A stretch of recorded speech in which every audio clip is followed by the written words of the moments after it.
To stand for the pledge, during statement for a prayer by Pastor Rick Hogan. Pledge allegiance to the flag of the United States of America and to the republic for which it stands, one nation, under God, indivisible, with liberty and justice for all. Let us pray. Holy and living God, we give you thanks for this beautiful day, the day that we were asking for back in January. We finally got today, and we are so grateful to you for it. We ask that you bless us, bless our conversation, bless our listening, bless our ideas and our dreaming. And Lord, on beautiful days like this, we want to remember the men and women who serve our country, serve our state, our counties, and our communities. Keep them safe. Watch over them so that they can get home to their families and enjoy beautiful days like this with them. All of this we pray in Jesus' name. Amen. Thank you, Pastor Rick. All right, we'll start off with a roll call, Lisa. Mike Gunner, Present. Gwen Dusa, Here. Bill Gritzmaker, Here. Sherry Luce, Here. Ken Nichols, Here. Eric Rogers, Here. Timothy Waters, First on the agenda are the approved minutes from the previous council meeting, March 23rd, 2026. Move to approve the minutes March 23rd, 2026 as presented. Go ahead. I have a motion, Sherry, and a second, Tim, to approve the minutes of March 23rd, 2026 as presented. Any discussion? Hearing none, Lisa, call roll. Bill, Yes. Eric, Yes. Ken, Yes. Gwen, Yes. Tim, Yes. Sherry, Yes. Mike, Yes, carries. Next are presentations and communications. Danielle, anything? Moving on, we'll go on to the approval agenda of tonight's meeting, April 13th, 2026. Just a reminder for the public, we do have two potential closed session discussions at the end of the meeting. There may be action items when we come back into regular session, but that's unknown how long we will be in closed session. Move to approve the agenda as presented. I'll support. which Bill, motion, Eric, second to approve tonight's agenda as presented. Please call roll. Tim, Yes. Gwen, Yes. Sherry, Yes. Ken, Yes. Eric, Yes. Bill, Yes. Mike, Yes, carries. Moving on. First round of public comments. If anyone does care to address council at this stage, we ask that you approach the podium and state your name for the record. Gentleman from the Legion, you do have, you're on the agenda later on if you want to hold your discussion for that, or you can speak now. If there's anyone from the public who has to address council, please do so.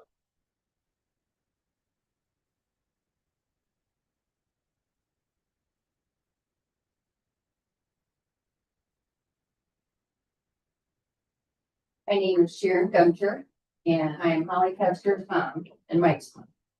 And it's come to my attention that there's been gossip going around Blissfield regarding Holly, because she applied for the treasurer's position, which she had it all right as anyone else to apply for. She thought she loved working at the village until all of the other things went on, all the hostile work environment starting 2019 went on. It's going around like, can you believe Holly Kester applied for that treasurer position? And since the applicants were not made public, they had to start from the personnel, the interview committee, I would say. And I'm just wondering, what is the reason for that? Like, what's the grudge, or what is it you have against Holly that all this malicious gossip around town? I've heard it from several people in town. And I'm not going to listen to it anymore. If I hear any more malicious slander against Holly Kester, my daughter, my sister, I am going to contact an attorney. There's no reason for it. Supposedly we're supposed to move forward and be done with all this. Well, it hasn't been. There's no reason for that. She hasn't done anything to you or any of you. It was unfounded. She did that, and that's all. He had proof of that. I wish it would have gone to the jury trial, because a lot of things would have been exposed at that time. And the treatment that Mike went through too, all the 5 years. Holly resigned because of the stress and the humiliation that she was going through for 5 years. Being accused of something she did not do. She's worked for 2 banks. She worked for an insurance company. She worked 5 years here at the village without one incident of any money problem until someone came in and accused her because he didn't like her. And that's the truth. And I don't want to hear any more malicious slander from anyone, especially from this council. Or I will contact an attorney. That's all I have to say about it, and I don't want to hear any more. Thank you. Anyone else who cares for best counsel? Move on. And again, there will be another session towards the end of the meeting. If you wish. All right. Moving on. Any unfinished business? I have a question, please. Lisa / Danielle, status on the electronic sign going into the park. I know that you were looking for a part or a piece or something of that nature. I'm talking to IT again tomorrow about it. Hopefully we can make some headway. There's some programming issues with it. Is that what the Yes. concern is about? Yeah. I could not recall it. Choose. Yeah. Thank you. Or that'll be the most It's, obsolete. yeah, pretty much that's the problem, Well, but if that is the case, I'm assuming that we are looking at something. To go- you would have to replace the whole sign. Yeah, we looked at upgrading the program before. And when we looked into this the last time, you would have to change the entire face of the sign because it goes with the programming. You can't change one and not the other. And I want to say we got quotes on that at that time, but I don't remember the amounts.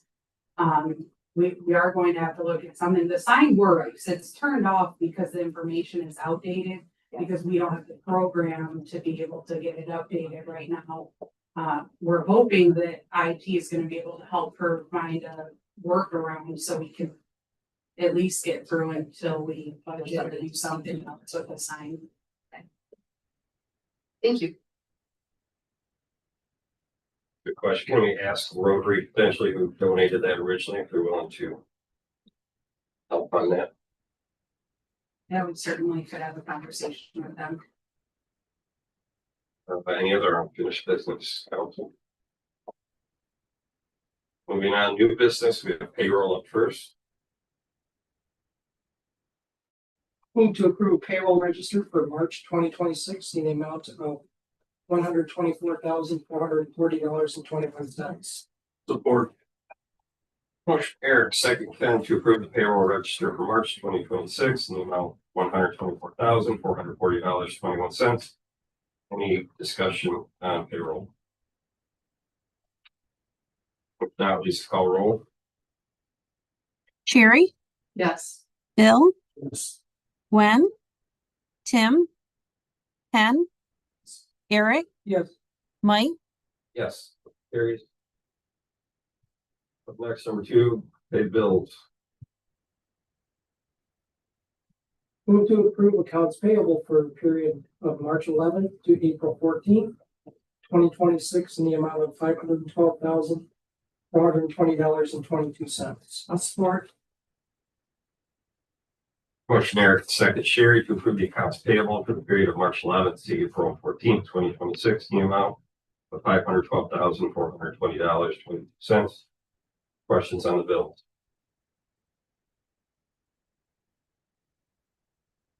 If not, Lisa, call roll.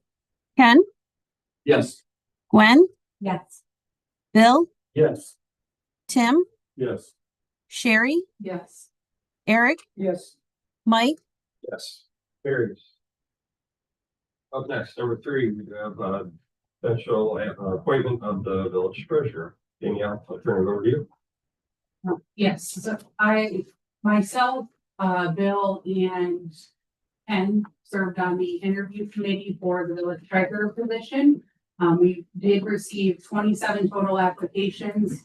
We did a review of all of the applications. We then moved some forward. We asked the applicants to do an additional questionnaire to solicit some more information. And then we moved 3 of those individuals on to interviews, and we did a tour of our buildings, DPW and treatment plants.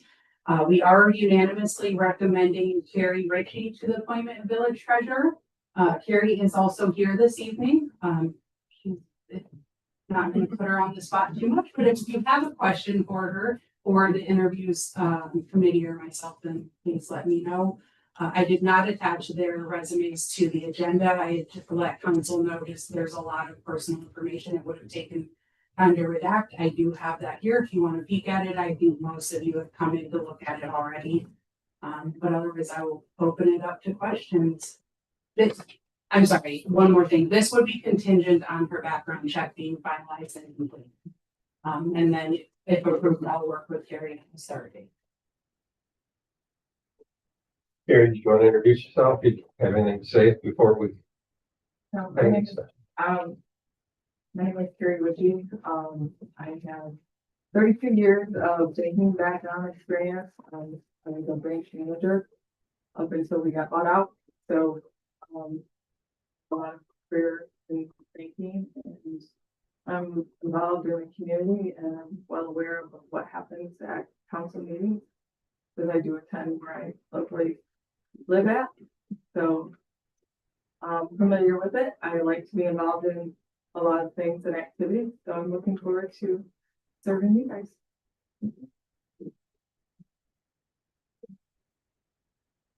And Yes.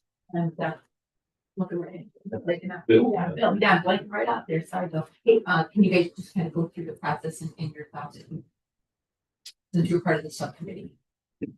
When I said there were 27 applications, we sat down sometimes together, sometimes individually, reviewed the applications. I had a certain set of qualities that I was looking for. And I said, weeded them out, thin them out according to what qualities I was for.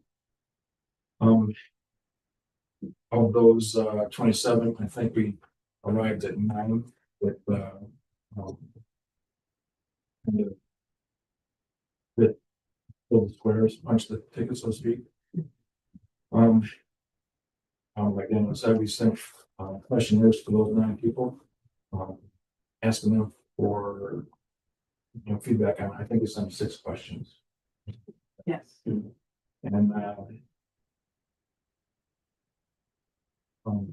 they responded. We reviewed those responses. Again, whittled it down to a few. Yeah. And those are the ones that came in for the interviews. We before the interviews though, we were all prepared to, if we had to reopen applications, that we would do that. But the interviews kind of, I mean, for me, the interviews were the difference. People hear the responses to the questions and how they would handle themselves in an office environment, this office. Yeah, I would just dive a little deeper into the initial separation of the applicants, so that everybody was starting off at the same foot, on the same level. And so we established a rubric of, if they mention things that we wanted to have mentioned by a treasurer for our community, whether it was experience in municipal treasurer, as a municipal treasurer, if they even mentioned treasurer on their resume or in their cover letter. So we had an outline, and then we scored yes or no. They got a point if it was mentioned.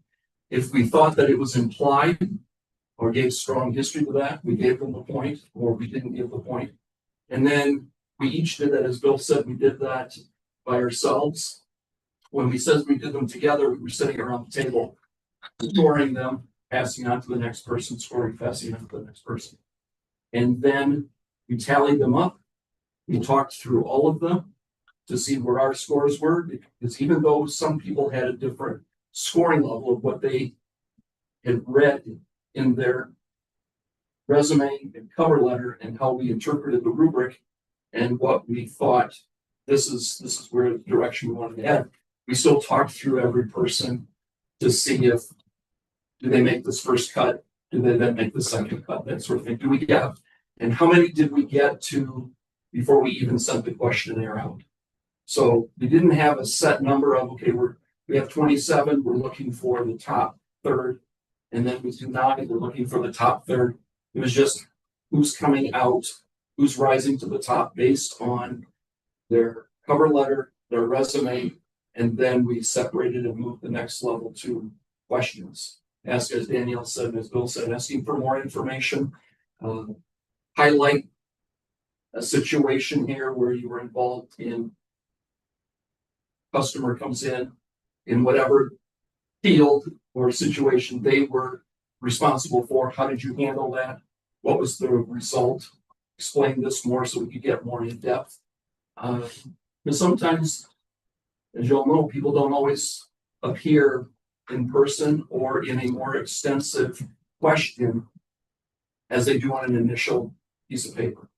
So everyone started at the same line, and then as we moved along, we started sifting them through to see who would be best. And I echo Bill that if we did not think that we had anyone that we would want to recommend, we start all over. So that's how that works. Thanks for the explanation. Appreciate, I know that residents appreciate that as well, so there's clarity. Sure. Thank you. Questions down there?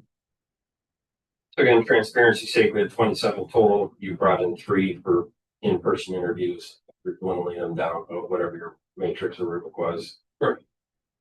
I guess for, again, also transparency, and can you tell the public how many had the municipal budget funding experience that you were kind of discussing? No. None. No. Yeah. What was your question? Can you just state for the record how many We did not keep track of it in that fashion. No. Okay. We definitely took into account experience that people had mentioned in their resume.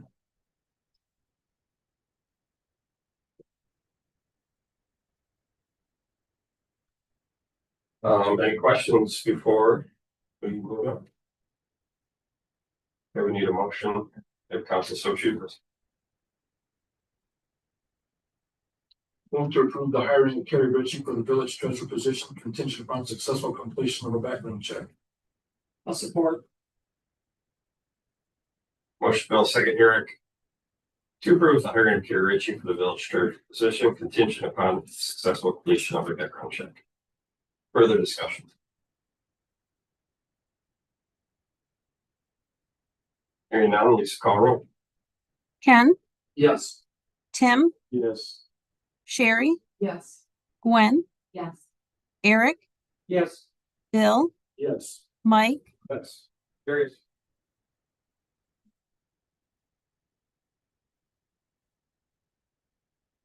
Ready. Obviously, Danielle will be in contact with you. We'll discuss hiring, date, time, background, etc. And again, we might succeed. If you succeed, the village succeeds. We'll train you up. We'll send you everything that we need to do to get you on board, get you going. So, welcome. Number 4, potential depot railroad project. Danielle, turn this one over to you. Mike, was I supposed to bring out some of those samples? No, that was good for you. Okay. If not, it would awesome. So I did reach out to a couple contractors, trying to get some bids on this project. I had a hard time finding contractors that will do the cedar shake roofing. My direction was that we wanted to stay with that for the historical value as much as possible. I was able to get, initially a hold of 3 contractors that said that they would do this. One of them came out and looked at the roof, but never did give me a quote. I had talked to them a couple different times, and again, never got that. So the two quotes that I have are from TJ Roofing and the amount of $30,528, and then Norman Home Services and the amount of $45,000. Both of those individuals that own the businesses are local here to Blissfield. They would replace it with the cedar shakes. This is over budget. We budgeted $22,000 in the general fund for this project. So if we approve the lowest bidder, TJ Roofing, it's $8,528 over budget, which would need to come from our general fund, fund balance or reserves. If you guys have any questions for me, I'd be happy to answer. There. This year, 2026, correct? Correct. We have 22,000 in the current budget year. So we can approve it over budget, which I mean, it is over budget. I don't have major concerns with that. We left a little bit of money on the table for capital projects. Or we can look at doing an alternate material to see. I did not get any other quotes, so I do not know if they would be less, more the same, or if we're even interested in that. Mike did, one of the things that all of the contractors talked about is there's a new, it looks like a shake, but it is like a composite or synthetic roofing material. Mike did actually get some samples of that in. It definitely does not look the same. You can tell that it's a plastic but it doesn't look bad. I have no idea, like I said, what the cost of that would be. I don't know if we'd be interested in looking at a metal roof. Have you talked to anybody on the historical depot? Those folks that. Not recently, I did talk with Connie, who requested the shakes as original. Yeah, I mean, again, the building, historical as it is, it doesn't contribute to our historical district because it's broad, et cetera, but we obviously want to try to protect the historical integrity as much as we can, but at what cost? So. I did talk to Connie on Friday as well about this and let her know that it was on the agenda. And talked about the synthetic shakes and things like that. And her preference still was the cedar shake at that time. Just, again, I think she was thinking the aesthetics of it and kind of maintaining that same look that it has now. We have a life expectancy on those cedar stakes. They did what, 91, I think, so Yeah. that's how long they're very brittle, you know. I was just curious, and kind of piggybacking on that, what would be the life expectancy of the other composite? Yes, the composite one, even though they would not have that same look. One of the contractors indicated to me that on those composite shingles, you're looking at about 40 plus years. So I say 40 because he was thinking you might be able to get a little bit more than that. Just kind of depends on weather and things too. But and the cedar shakes, I think, probably are super dependent on weather as well, I'd imagine. I'm not opposed necessarily to what we've got listed here. However, I would like to see if the historical society would look at the composite. I'd like to get a cost in the composite. I think that that's just my thought on it versus just going with the cedar shakes. I understand and respect that, but I'd like to make sure that we've covered all bases with looking ahead. We could do that. I agree, especially with the $8,000 over budget. I mean, if something could come in cheaper that looks. Or have a longevity that's twice as long, perhaps. And I'm just looking at that. I don't know how council feels about it. Mike said that the current shipments have been here since 91. That's about 37 years already. The composite 40-ish, 40 plus. They're kind of comparable. I don't know. The problem, once again, there's different brand certainty, et cetera. The ones I brought in, it says leading 50-year limited warranty, typical cedar is 20 to 30. So yeah, so again, there are different types, but again, I don't know what the costs are, Right. But trying to again protect that historical integrity, but also not break the bank on this. So because there's going to be a lot more coming down the line, that building windows will be next. Want to maybe have a bid of just high quality asphalt architectural shingles so that we kind of maybe use it as a control number just to see where we are in our budgets, how much over budget. Not opposed to getting the composite pricing at all either. Are we doing this also? Is this a preventative leak at this point, or are they experiencing leaks? Are we rushed for getting the job done? We're They don't, coming there. they don't have leaks currently, but if you climb up there to, like, Mike has done the lights for them, they are moving and sliding, so we are at the point where we don't want to wait too long. Okay. Like, we really need to get it done this year, but I can get additional quotes, I think, and still achieve that. I don't want to go into another winter without having anything done and start having issues. Sounds fair. I'm very okay with that. I think to have more numbers on the table for today.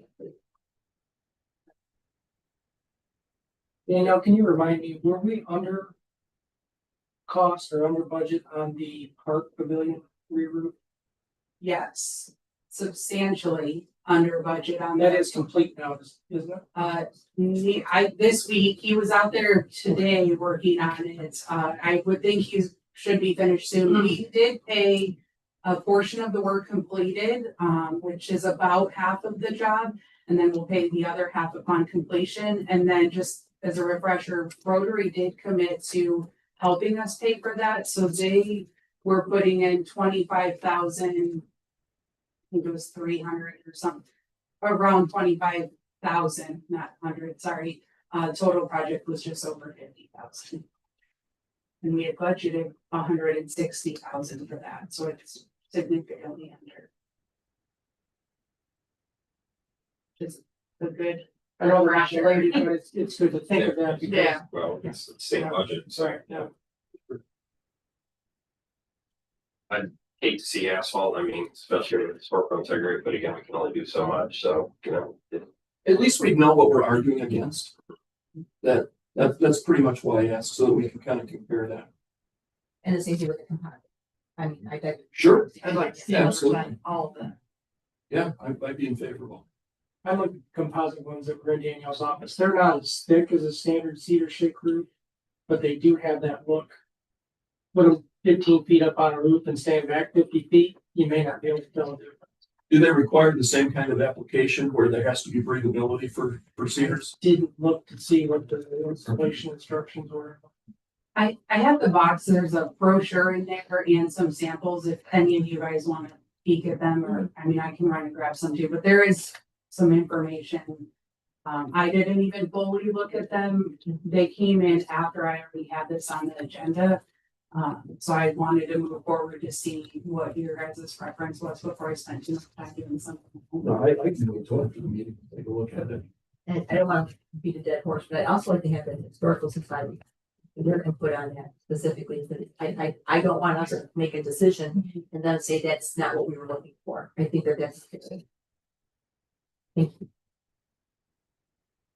that give you enough direction, Danielle. Yes. No action, we'll move on, we'll bring that back, potentially next meeting or two. Moving on, we do have a special event application for the Memorial Day Parade. This sort of coincides with the new co-sponsored event ordinance. Then I'll turn it over to you. So I have this one on the agenda for council to approve. Part of the new special event process is that if the events are budgeted, they're approved internally. And if they are not, and there's some type of village funding that it's approved by council. This one is a little bit, I don't want to say it's not budgeted. It's within municipal improvement. We have historically paid for it. But I did not specifically within the budget call this event out. This year, I just, to be proper, wanted to make sure that's what we wanted to do moving forward is just bring it to you guys for approval. What I would do next year is actually put a note to the budget that identifies this event, and then it would just be approved internally next year. But I did put some information. Eric is the contact on this event, so if you have any specific questions related to the event, I defer to him. But I did put a budget cost in there. I will just remind you guys that is a holiday, so when the employees come in and respond to that, it is a holiday pay, which is why you're seeing a little bit higher in labor costs there. Otherwise, if you have questions for myself or Eric, be happy to answer them. Move to approve the special events application for the Memorial Day Parade as a co-sponsored event, which the village will cover the costs associated with the event. Support. Motion Tim, second Ken, to approve the special events application for the Memorial Day Parade as a sponsored event in which the village will cover the costs associated with the event. Again, I think it's good for transparency for the public, and sometimes people don't understand everything costs money, whether it's vehicles, equipment, trucks, etc. So again, $1,623 for the parade. And again, I think that just helps the public understand everything out at a cost. And having this new ordinance again covers, cultural, historical, etc. Greater good for the public events. So I appreciate this is the first one that we've seen. I'd like to mention that the process of filling out the form, the application was pretty painless. It seemed very thorough. About how much time it take you, Eric? Probably about maybe half an hour. And where did you, just asking, where did you find the information for the wages and the rental? I did not. That all came when I went through the process here. The process. Okay, thank you. It was, I had offers from some staff to help me with the application, but it was pretty straightforward and simple to go through.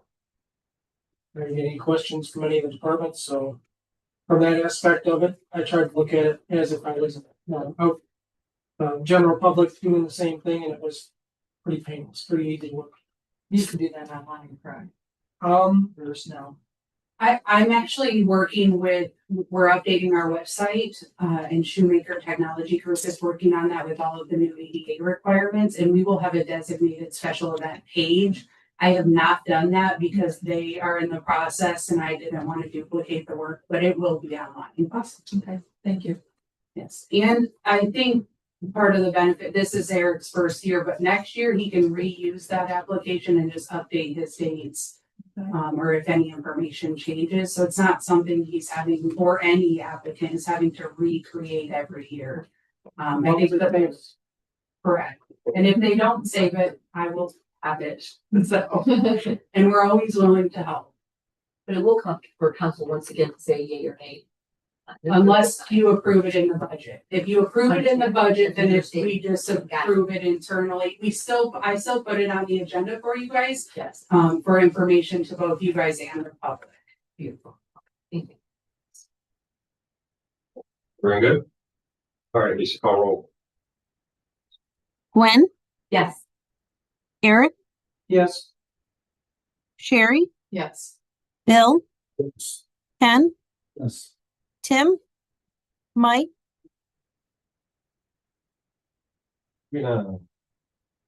Mid-year budget amendments, stand up. These are just middle of the year budget amendments to get us up to speed a little bit. So at the end of the year, we're not trying to cram it all in.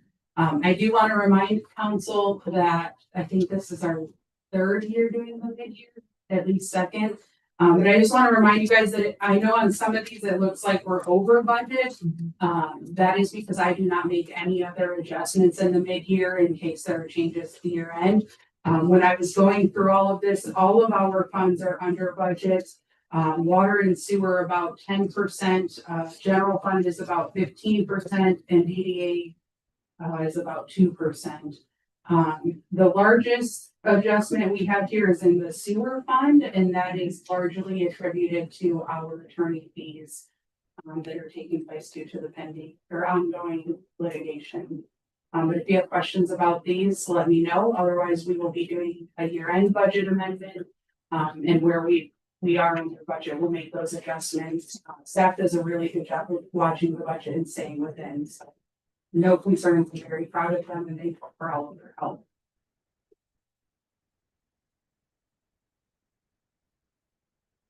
Move to approve the resolution approving the mid-year budget amendments as presented. I'll support. Motion Bill and support Sherry, second Sherry, to approve the resolution approving the mid-year budget amendments as presented. Questions from council? Hearing none, Lisa, call roll. Eric, Yes. Ken, Yes. Gwen. Yeah. Tim, Yes. Sherry, Yes. Bill, Yes. Mike, Yes, the motion carries. Number 7, be the discussion on allowing wells within the village limits. I still asked, the representative from the Westford Condo Association, he requested that for the watering of the lawns irrigation system. Danielle? So I have this item as, I guess some direction item more than an actual approval or denial of the wells. At following the last meeting, I did some research on this. I included my findings. The city of Mount Pleasant does allow wells, so, for irrigation only. They were the only community I could find that allows this, but I do want to be clear that I did not search every single community. I went on MML, I reached out through the listserv and just tried to find some general information. Most communities, do not allow the two different types. My concerns, and I shared this with, Suzanne at the community coffee hour, and I did send this to them as well. My concerns are the cross contamination and the enforcement of making sure that, well service is only irrigation and it's not connected to homes. Additionally, it is an enterprise fund, so it is funded through our fees, and when we're removing revenue or taking that away from us, we're having to make it up somewhere, which then just in turn increases our fees, so we need that stability in our revenues. But it's coming to you guys, I understand, what they're asking for and saying, but it is ultimately up to you guys. If you wanted to do this, it would be an ordinance amendment that I would then schedule for a public hearing and bring before you guys. I tried to include all of the information in the agenda. Hopefully you've had a chance to read that too.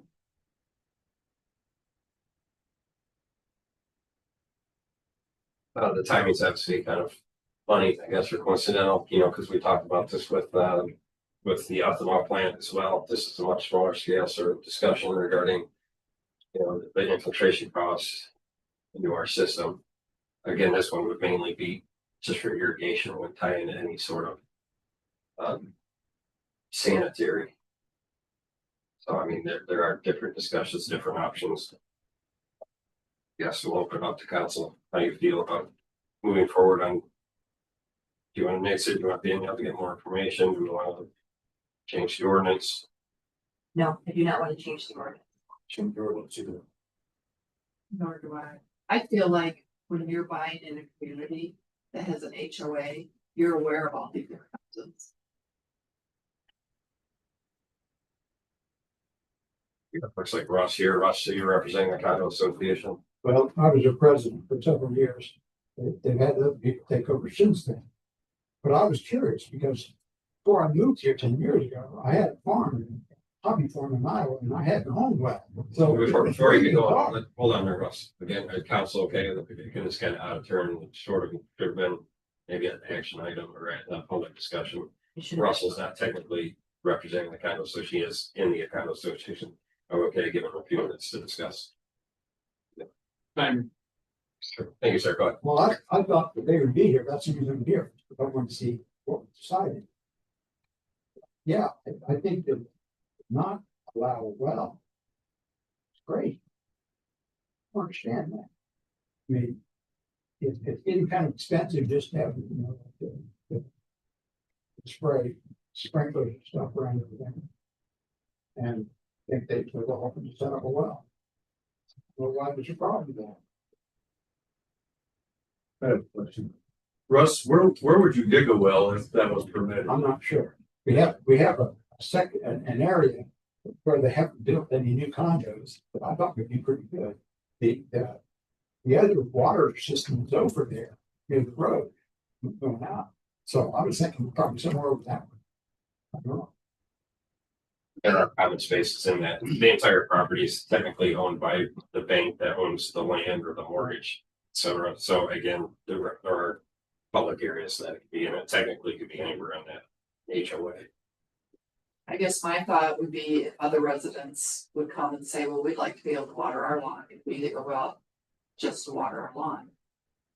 I think it sets a precedent. And it gets. And I will notate that the current president of the condo association did reach out, and I forwarded that email to you all, I believe, but did reach out and indicated that their recommendation would be to create an ordinance that, because it's a specific type of use. But I would not recommend council do that. Like, we talk about this a lot when you look at our zoning ordinance, and you can't be biased to one use over another. And this is not within our zoning, but I don't think that's best practice, and nor would I recommend that. So if you're going to allow wells for irrigations, it would be, you allow it for irrigations regardless what the use is, whether it's single family or condos. And that's what I was getting at. Yeah. If we were to allow it for that, our residents are gonna come and say, well, I pay for water in my lawn, I water my lawn. On my lawn look nice. They're gonna do it. Why can't I dig a well specifically to water my lawn? And again, I'll go back to saying, when you purchase something, when you purchase a piece of property in a condo or even in a residential area that has an HOA, you know that going in to when you're purchasing that property. And that HOA costs and stuff. That's my opinion. Actually, I didn't realize that there was a law against having a well. I first bought it, what is 10 years ago. So, well, that kind of a surprise. That, I mean, they should know what the laws on the zones are. Ordinances, they should know that. And they are currently, again, for reference, getting the water only rate for that irrigation meter, which, you know, it isn't cheap. We fully understand that. Yeah, my only, you know, I'm not trying to change it too far, but again, talking about, you know, potentially having the ethanol do the same sort of idea on a larger scale. How much of that in water would actually be taken into our system, and can we guarantee that none of it would, you know, infiltrate our storm or our sanitary? So again, it's apples to oranges, but it all does relate to each other. So again, yes, we do want to set precedent. That's kind of, you know, a hypothetical scary situation, but obviously we're not the first HOA in the United States. So if council just flat out says no, fine. If we want Danielle to look at a little bit of further options or, you know, discussion, I'm okay with that too. The equality and the fairness of how we apply that would be a challenge, because then you actually do have private single resident, you know, family residential saying, I want to irrigate my lawn, can I drill a well? And then how do we police that, where we're saying, you know, you've seen people tap into their neighbor's electric, tap into different water systems. We got to be mindful of that as well. I agree. I think it doesn't set a good precedent. And as much as I totally agree with you, Ross, and the need, I get it. And I do too. I get it. Yeah, we all get it. That's the thing. We all get it.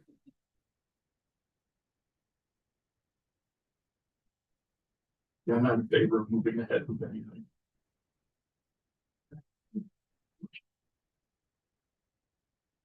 Unless looking at maybe other options of rain collection.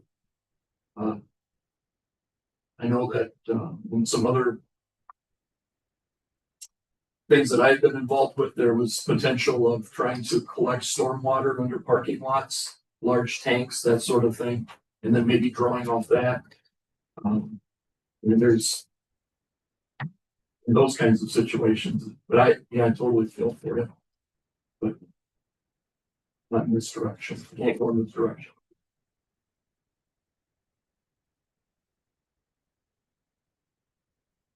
All right, Danielle, do you want formal motion on that to deny it? You just want no action to be suffice?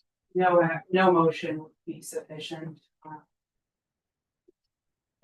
The only thing I would say, Russ, I guess, if go back, talk with your board, you know, if you do want to look at other options, sure, we'd be willing to talk at some other point, but right now regarding that, sounds like the potential is no. Thank you. All right, moving on, number 8, potential awarding of a police department vehicle. Chief, turn it over to you. Well, we're seeking to replace the 2019 Dodge Charger. We've had that in the fleet for 7 years. Been blown its second engine. We looked at different options. First being to repair this Charger. The estimate to replace the engine will be over $12,000. This vehicle has about 73,000 miles on it. I was slated to be replaced this fiscal year anyway, and we were trying to push it off for another year. When we looked at this last summer during the budget workshop, the vehicle had about 65 or 66,000 miles. And we thought, well, it had a new engine in it. Had less than 25,000 miles.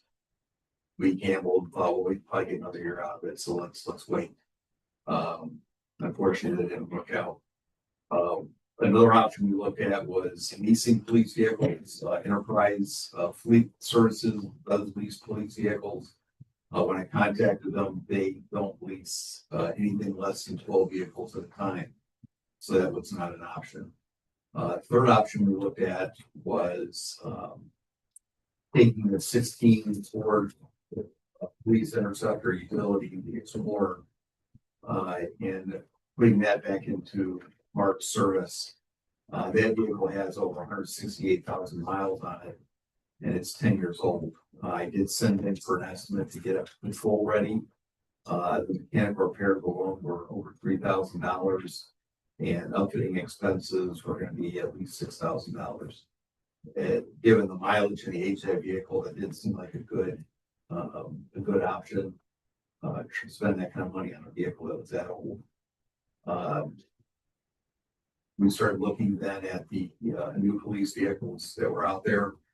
In the 12 and a half years I've been here, we have disposed of 4 previous vehicles. 2 of them were Dodge Chargers. Both those vehicles we had for 4 years. That was it. We had the same problem, mechanical problems, just made them not worth keeping. So in the past, we got rid of those 2 Chargers.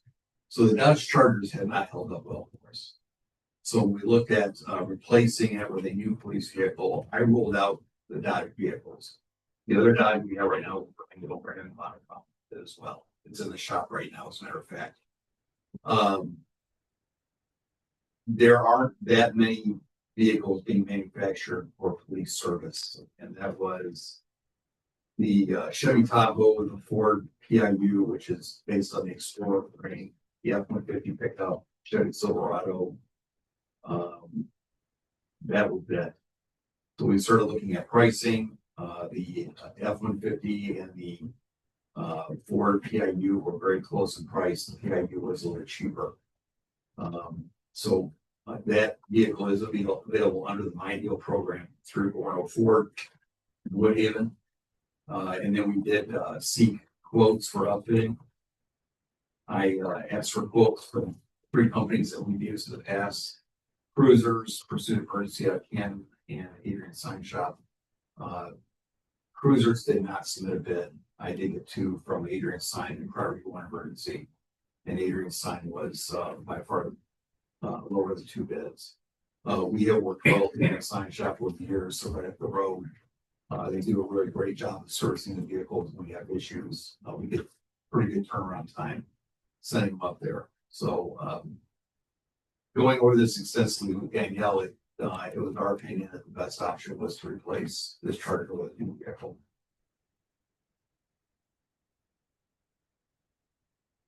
Chief, what is the benefit of the PIU over the F-150? It was a little bit less expensive. Probably a little bit better in gas mileage. I wouldn't say by much. The F-150 is better in snow because it's got the 4x4. We like the F-150. The guys love it. Problem is, if you're trying to flip a U-turn, go after a speeder, it's like turning a school bus around. You've got to use all 4 lanes. It does not have a good turning radius for that kind of work. We do it, but it's bulky. It's like a mini school bus.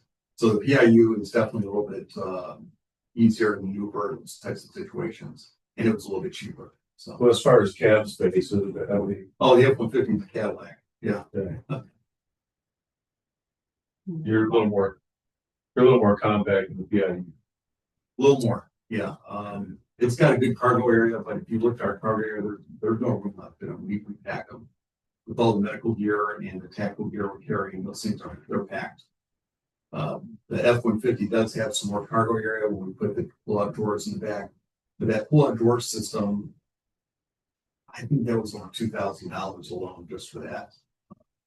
I did not do an upfitting on an F-150. I could.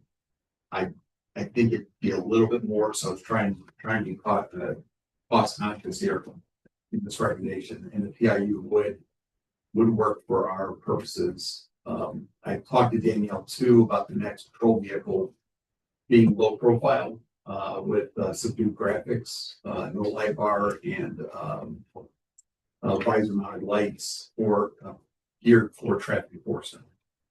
Since COVID, I don't know what's going on in people's minds, but I mean, there's drivers like lunatics out there, and it is not an uncommon experience to get somebody going 20 over through town. I'd say probably once a day you're getting somebody that's going at least 50, 55 miles an hour. So we thought, well, it would be my opinion that we gear a vehicle towards traffic enforcement. It would still be obviously available to use for prisoner transport and sort of thing. You don't have a cage and everything else, but a little more geared towards speed enforcement. Could you go through, Chief, the time limit that you're talking of? Are you saying here in 20, I can't recall, in 26, we were saying we were getting a vehicle this year, we were saying we were gonna wait until 27 to get one? In this fiscal year, we were on looking at our rotation schedule. Yes. We should have been asking to replace this car during this fiscal year. So we went ahead and bumped When it back. Danielle and I talked about it, you know, Okay. the question was, can we wait? And then when I looked at it, I went, well, the car's got a brand new engine, it's only got 20,000 miles. I remember that discussion. I couldn't. Yeah, and it's, You tried to push it out to we tried to 27. put it That's what I up thought. because we were trying to beef up the motor vehicle Right. fund, and it just didn't work. Do me a favor as well, and can you educate me as well as the public, how many vehicles we have and why we need to have that number of vehicles? We've always had 4 vehicles since I've been here, 3 marked, 1 unmarked. We added the SRO vehicle when we started the SRO program. That's where we're at now. So that would be in the 4 that you're stating, one is the SRO or the SRO is one above the 4? That's about 4 when we started here, and the way it was until then, we had 3 marked, 1 unmarked. The unmarked was a staff vehicle.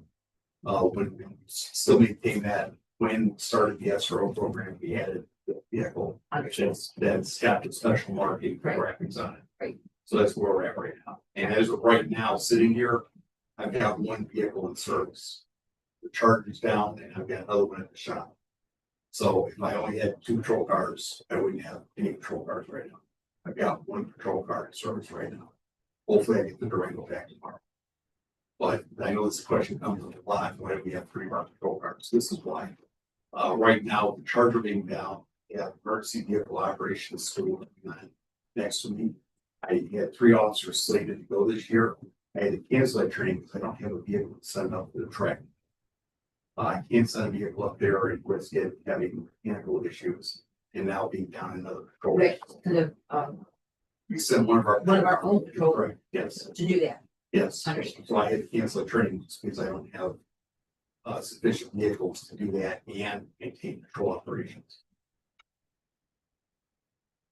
You can choose the F-150. I like the PIU. And I'll say that because right now, the 2 PIUs that we bought since I've been here are the 16 and 17, and we still have them.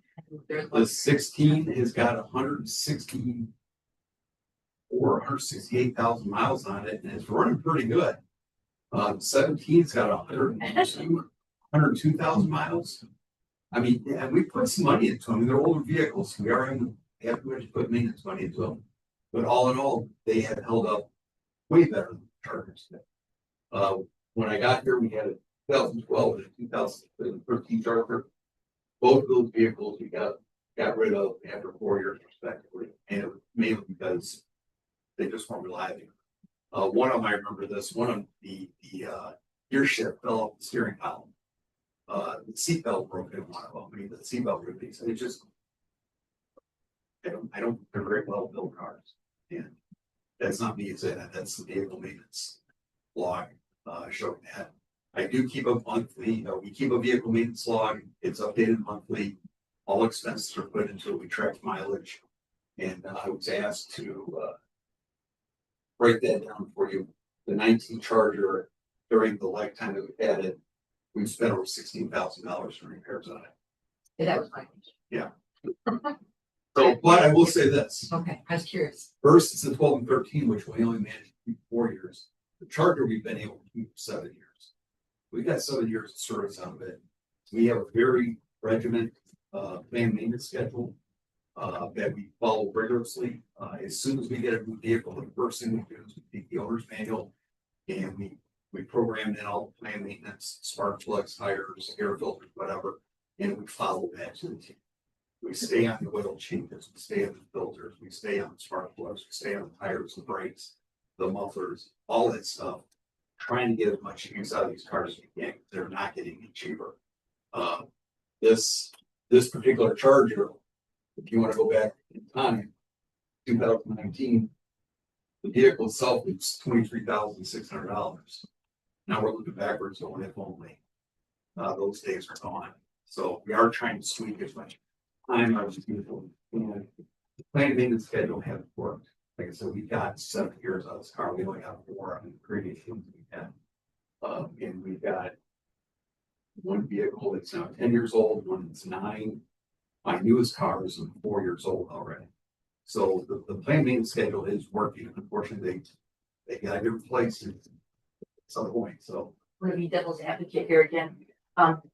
Why not asking, because the SRO vehicle, why not use a vehicle, for lack of better words, not trustworthy, because you're going from here to there? Okay. Joe Public thinks, all right, so why can't we have a vehicle that's not decked out or whatever for the SRO? Or just a regular vehicle for the SRO, and having 4 vehicles for street use. Again, my verbiage is probably right. if council wants to do that, Is there a way, is there? That was First of all- the question, that was the question I asked. Why do we have to have all vehicles? this ready for was the road? this was a decision that was brought to council. No, And no, council made I that know. decision. The SRO vehicle is not fully equipped. It does not have a radio in it. Does not have a radar. Doesn't have a computer. All that equipment costs money. The passport, the previous 5 cycle. Right. And when this came up with the 17 Explorer, if you'll recall, that one, we did have an own engine in that one. And there was a discussion about we sell it as is, we put another engine in it, and give it to the SRO. It was council's decision to give that vehicle to the SRO. Outfitted when we did. So that was not trying to pass along, that was a council decision. And I'm not looking for that, I guess the word I'm looking for is just clarity. Yeah. YouTube, we're on there, it's.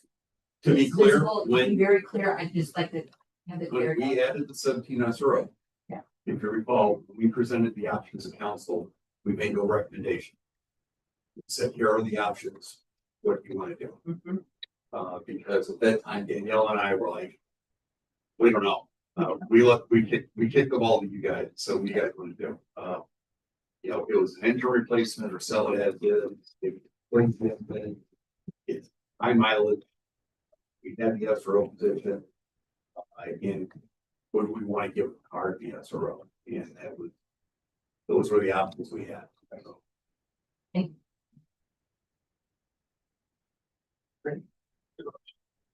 Anyone else? Questions?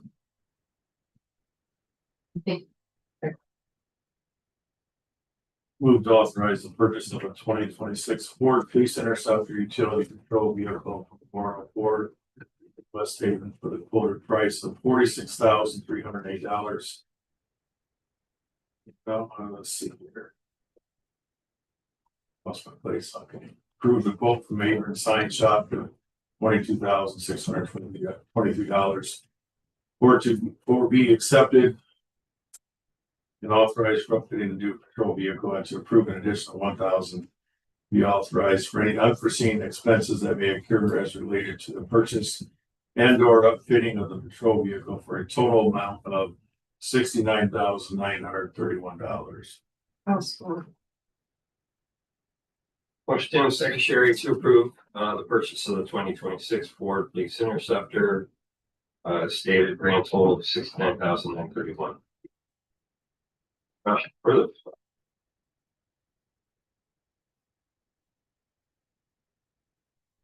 Hearing none, Lisa, call roll. Bill, Yes. Ken, Yes. Eric, Yes. Gwen, Yes. Sherry, Yes. Tim. Yes. Mike, Carried. Moving on, or continuing with that process, you have a recommendation from the chief that we do sell 2019 Charger. It looks like you got to deal with Midas, so chief, you're recommending.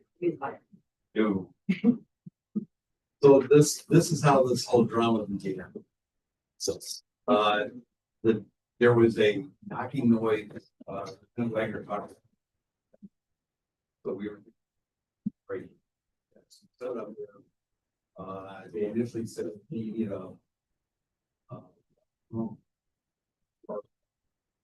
right. They pour into it, they didn't. If you've already in. If. We have to take out the repair bill. The vehicle is sitting at Midas right now. And Midas has offered to waive that bill. Also, there was $500 for vehicle. I talked to 104 if we wanted to do a trade-in. I after a few giggles, I think I was offered $200. And I was still got $2,100. Chief, when we sell a vehicle, do we take all the graphics off of it? Yes. It's like we were you portion a lot of times that you're going from one model of vehicle to another, some things just won't fit, but what we can reuse. What do we do with the material that does not? It gets sold off. We don't get much. No. Yeah, it's the used market for used police equipment is limited, and nobody really wants it. So.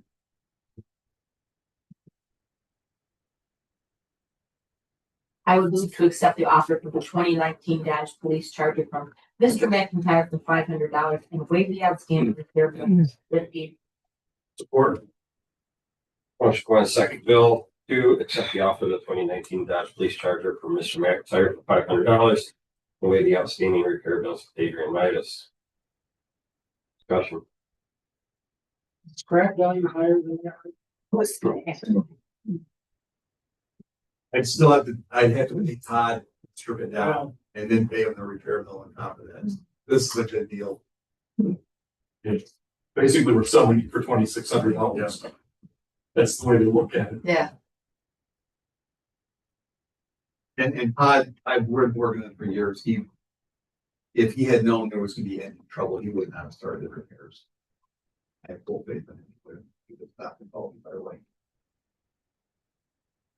Thank you, Chief. Lisa, call roll. Tim, Yes. Eric, Yes. Sherry, Yes. Ken, Yes. Bill, Yes. Gwen, Yes. Mike, Yes, motion carries. Moving on. Number 10, Pearl Street parking lot tree replacement. You want to take the lead on this one, Mike, or do you want me to? You can. Okay, well, Mike, you fill in where I'm missing. So we did budget in the current fiscal year $15,000 for the Pearl Street parking lot. During our budget discussions, we had initially asked for 10,000, And council had asked to increase that to 15 in hopes that we could include the brick planters out on Lane Street as well. I actually turned this project over to Mike and Laura to look into and get quotes. To do the work as part of Mike is on design committee with the DDA. It is in the DDA district, so I thought they would best lead the project. So they did get some different quotes. Smith's Nursery did provide quotes for the planters and the back parking lot, but it came in over budget. And the DDA design committee reviewed everything they want. We would like to go with the larger trees so that they're more uniform in the parking lot. So we'd like to move forward with that, which will be just under or barely under, but within our current budget. And then we would work to allocate funding in a future budget year for the planters downtown. And the total amount of $14,912.90. If you guys have questions, I can try to answer them, or we'll pick Mike's brain and get the information from him. Takes out all the shrubs. What's that? Does it take out all the It shrubs? does not. It infills what was old or damaged and replaced. We took some of the trees out that just had died off. So Laura's philosophy on this was let's try to make it fit as much as possible, which is why she got the two quotes, one for 36, one for 48-inch bush. Smith stated that, yeah, they're gonna be a little bit smaller, but they'll definitely be larger, and they'll fill in those sort of more like Scotty missing teeth in the back parking lot in those trees or in those bushes. So, thinking on that philosophy, at least we could do that project and do it right, in our opinion. We can, alluded to, we can either discuss it at the DDA level, the design level, or at a council level in the next budget cycle regarding the planters out front. How much shrub putting if we're buying 30? Yeah, there are. Yeah, So I think they're burning bushes out there all along there.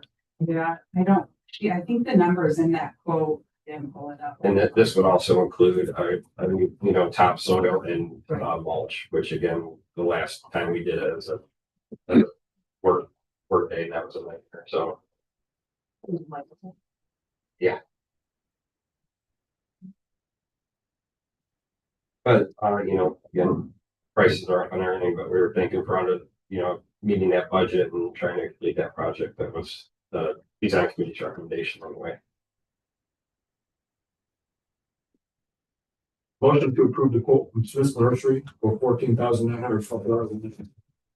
Support. Motion Bill second, Eric, to approve the quote from Smith's Nursery for the Pearl Street parking lot tree replacement for $14,912.80. Further discussion. Again, I just want to say as the DDA board member, thanks to council for allowing us to budget that for the year. Obviously, that does come out of our funds, limited funds that the DDA does have are spent elsewhere as well. So, we're obviously keeping an eye on the numbers, but thanks for working with us on that one. If not even further, at least call roll. Ken, Yes. Gwen, Yes. Sherry, Yes. Tim, Yes. Eric, Yes. Bill, Yes. Mike, Period. I apologize. I should have requested that we move you guys up, but supporting the application of the American Legion Post 325, the State of Michigan Veterans Nonprofit Improvement Grant. Welcome, gentlemen. If you want to talk about that grant, this is obviously been a first for us as a municipality. Go for it. You need to make a motion to go on and talk now, or You're on the other side of the podium there for once. Welcome. feels weird. I'm Jim Wanacott. I'm the advocate for the Blissfield American Legion Post. Also with me, well, actually there are two with me. Russ is a member too, but our post commander, Lynn Burkholder, is back there. First off, I'd like to apologize for the short notice of this. The grant application packet was just released a few weeks ago, and the applications are due on April 30th. So if we had more time to give you to talk about this, we would have given it to you, but we don't. So I apologize for that. Now, this is the first time in my memory that the state has offered these kind of grants to veteran service organizations. As you see in the packet, we have a need. our parking lot need to be replaced. We've had an opportunity, some of the work already on our own, but the entire parking lot this needs work. You can cover that what I'm talking about. Additionally, and this may be more important, particularly in light of the emergency management aspect of this, is the generator for the building. We currently don't have one. We're in the process of getting quotes for both of those lines of work, and it looks like our application is going to be for the full $300,000 that each application can ask for. Whether we get it or not remains to be seen, but it looks like that's going to be our application. We are not asking for any money from the village, only your support.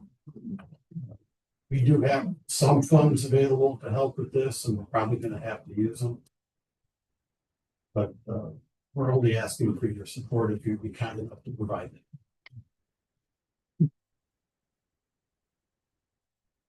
I would move to adopt the resolution supporting the application of the American Legion Post 325 for the state of Michigan Veterans Nonprofit Improvement Grant.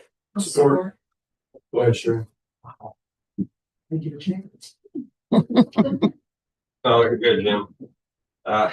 We got a motion, one second, Sherry, to adopt the resolution supporting the application of the American Legion Post 325 for the state of Michigan Veterans Nonprofit Improvement Grant. Further discussion. Have you guys gotten an estimate on the capital that would be to do the generator in the parking lot? We've got bids for the parking lot. It's $275,000. We're still in the process of getting bids for the generator, but given the size, it's going to need to be, we're anticipating somewhere in the $40,000 to $50,000 range, which well exceeds $300,000 we can ask for. So, work that needs to be done for a variety of reasons. Mike, may I add? Please do so. So, last week, my boss called me up and asked me to come over and talk to him. And, mentioned about this grant. The hall there, as we all know, is used for a lot more than just the veterans over there. It is a community gathering center. It's been used for all sorts of activities.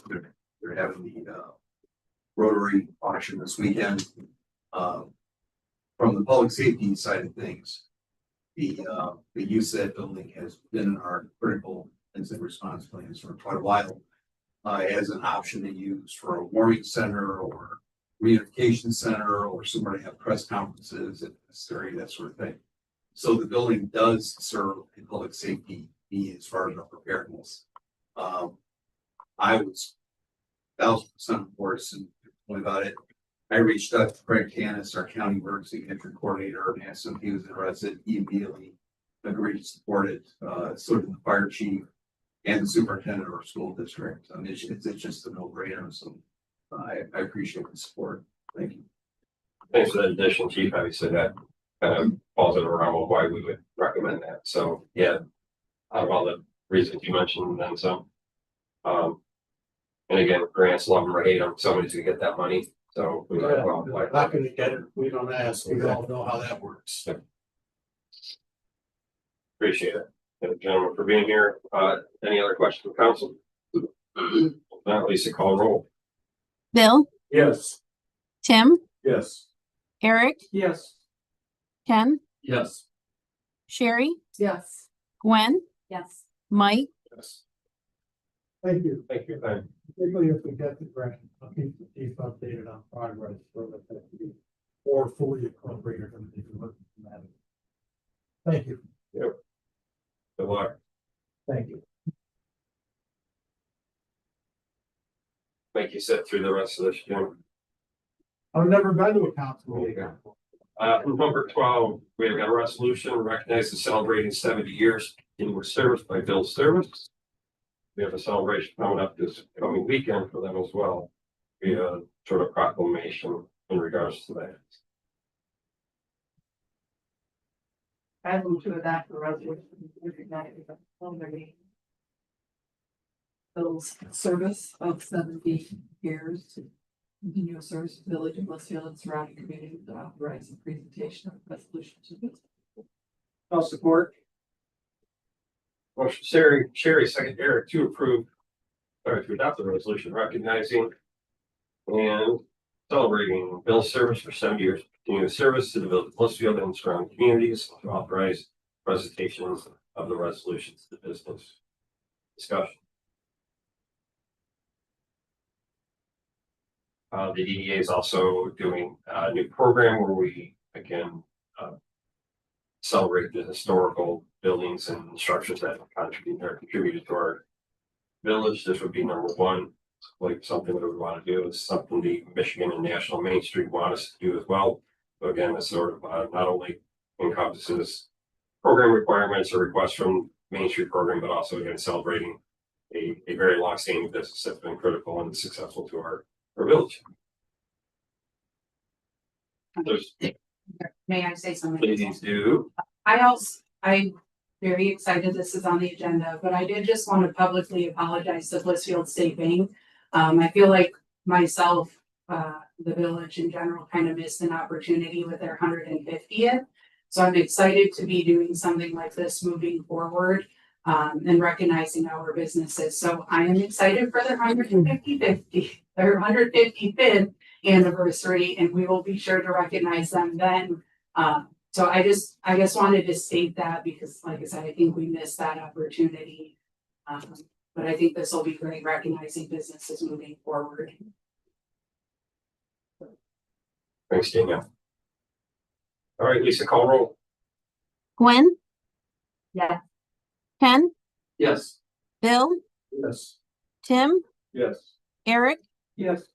Sherry, Yes. Mike, Yes. Carries. Moving on, we have the reports. Anything for Danielle? Or questions? No, Danielle, good.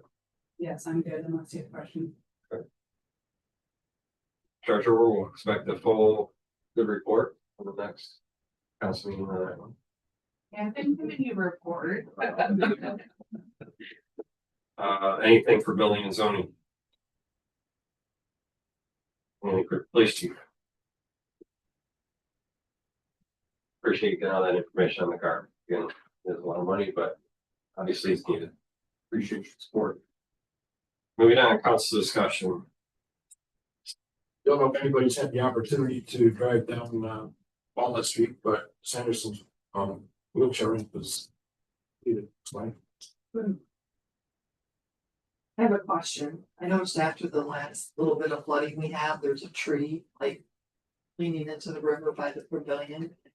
Is that something that we would take care of? I mean, my concern is it's by the pavilion, or it's kids gonna climb over the top of it, you know, type of thing. You know, what is our, Danielle, I'll turn it over to you, but generally the DPW does have to deal with it, and that's the battle that we're fighting with the amount of erosion that we're dealing with. You know, like Brent said, he used to take 2 or 3 swipes, you know, the more back and forth through there where those trees were, and now there's nothing left. So that one tree, it's like, I thought it was actually completely tipped over until the water went down. It's I'm sure it's tipped on- over, and there was roots showing, and like I said, my concern of being that close to a pavilion, you know how kids are. Absolutely. Well, Danielle, tell Brent about that. I'm sure he's aware of it, but Yeah, he is aware of it. That one's been leaning for a little bit. It's really neat now. I'll follow up with him. anything else there, Sherry? Yeah. Oh, Eric? Pool update, Danielle. Pool, liner replacement update. Yes, so that is scheduled to, replacement is scheduled to begin on May 11th. They did schedule a full 2 weeks for the replacement, but they are not anticipating that it will take that long. As soon as the replacement is completed, the pool will be filled, and then we will work on getting it balanced chemical wise and get our passing samples to open. So are you proposing or thinking of delayed opening this year, or we're very close to where we should be? We are scheduled to open on Monday, May 25th. So it's going to be very close. I am going to try as much as possible to keep that opening day the same. Worst case scenario, we'll have to push that out a little bit, but I don't anticipate it being significant. And that first week is, our school is still in session, and as you guys know, all of our guards, with the exception of the managers, are students, so we're limited hours that first week anyway. Or we're scheduled 4 to 8 p.m. With the exception of opening day, which is on Memorial Day, but I did include a note in this year's aquatic center calendar that opening may have to be adjusted. And we are hoping to host the school, middle school in the second grade class again, and we've scheduled those a little further out just to give us some wiggle room in the event we have to delay a few days. But we have every intention of trying to meet that deadline, so fingers crossed. Eric, any further? That's all I have. When? No, Bill. Okay. Nope. Only thing I had, you were talking about outline, applications, whatnot earlier. For, events, things like that. I would like to see when they're doing this website applications themselves for employment, that sort of thing. We're kind of old school. I hate seeing something that's scanned or copied, where you're writing it. Let's get out of 1990 and try to add something if we have open position that people can apply online. Yes, ma'am. This is Councilman Cushel. Yep. Okay. Daniel, you had alluded in your, weekly summary that you will be assisting, the folks for the, River Racing Festival on the paperwork. Yes. Why? I'm not trying to be smart. Last year? No, I think if that's their application, then they fill it out. Why are you having to fill out their application? Not trying to be smart, I'm just very matter of fact on that. So I have offered to help every special event the first year with their application because it is a new process. Not all of them have taken me up on that. I think, as somebody indicated earlier, he turned me down. No. So I honestly am doing that for anybody, just because it is a new process. I did attend their meeting. And I said this earlier too, I'm hoping that this year we'll work together on it, and then in future years, they'll be able to completely do it on their own and kind of have a good template moving forward. So that was an offer that you gave everyone. Yes, That's fair. Thank you. yes. Do they have an idea when their information is going to be given to us? I don't know. They do know that they have to have it no less than 30 days ahead of time to us. Their next meeting is scheduled for May 6th. I did send them over all of the information that I can do. The rest does have to come from them. So I would hope to see that soon, and then we will meet internally and review that as we have the other applications, and it'll be on the agenda. Sounds great. Hoping sooner than later. Thank you for the clarification. Yes. Very good. All right, second round, public comment. Anybody that cares to address council regarding anything?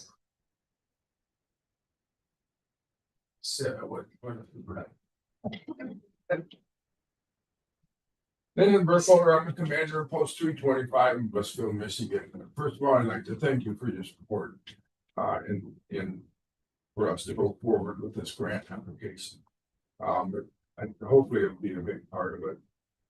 The other thing I need to take off my cover and address as a resident, I have noted an increase in the amount of e-bikes in the city. And what I'm concerned about is the youth and whether they have the real knowledge of traffic laws or not, because I've noted them zipping in and out of the streets, onto the sidewalk, into intersections, into moving traffic. And I'm concerned because if everybody's got an e-bike, it seems like anymore. And they're fast, they're quick. And I had to hit the brakes or not slam on the brakes, but intentionally put on my brakes because I wasn't sure what direction somebody was going. So it's a concern I have, just want to put it out to the council for awareness. Thank you. Thank you. I had that discussion with the chief as well, and sounds like there's not much guidance from the state, right? These e-bikes are kind of new, and I see them every day. They don't stop sign. They're right on the side. So it can't be. It's like a bicycle. What if they're doing 30 and 25, chief? They can get speed ticket. Stop sign, the same thing. I had a young person come out of the front of the schools, never even stopped. Well, I see them right with the sidewalks too, so. Now you're supposed to ride a bicycle on the sidewalk, right? That's where it gets a little easy. The state law hasn't caught up with the technical difficulties.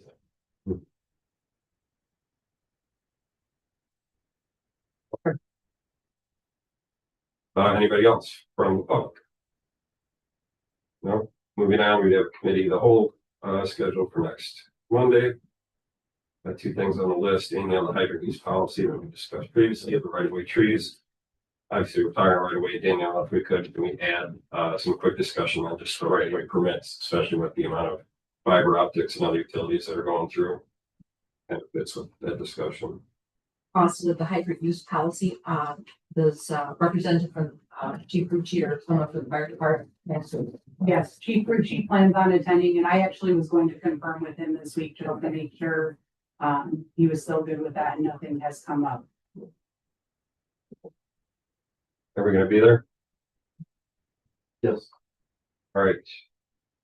If there's nothing for the regular session, I will need a motion to move into closed session. This would be pursuant to Michigan Compiled Law 15.268D, to consider the purchase or lease of real property. Again, there may or may not be a motion after for the public, but we do need to move into closed session. The move to go into closed session at 7:26 PM pursuant to MCL 15.268D to consider the purchase or lease of real property up to the time an option to purchase or lease that real property is obtained, and MCL 15.268E to consult with its attorney regarding trial or settlement strategy in connection with specific pending litigation, but only if an open meeting would have a detrimental financial effect on the litigating or settlement position of the public body. I'll support. Motion Ken, second Eric. To move into closed session at 7:26 PM.